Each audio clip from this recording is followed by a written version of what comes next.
joint cleaning and fluxing is very much essential prior to welding.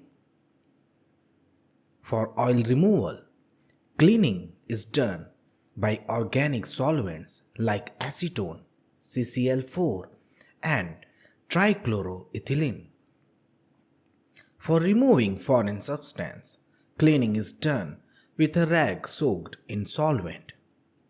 Heavier oxide films may be removed by acid pickling and wire brushing. Now, if an unclean joint is present, there will be presence of oxide on the metal and oxide generated during welding.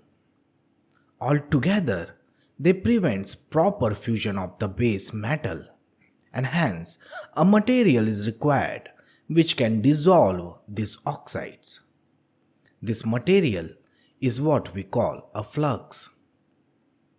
Now, this flux, when reacts with oxides present in the atmosphere, forms slag.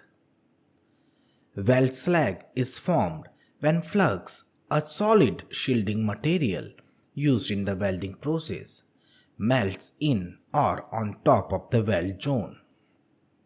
So basically, slag is the solidified remaining flux that forms over the weld bead as the weld area cools. On the basis of how the slag looks, we can determine if the welding is done correctly or not. Give a look to this picture and you can understand it.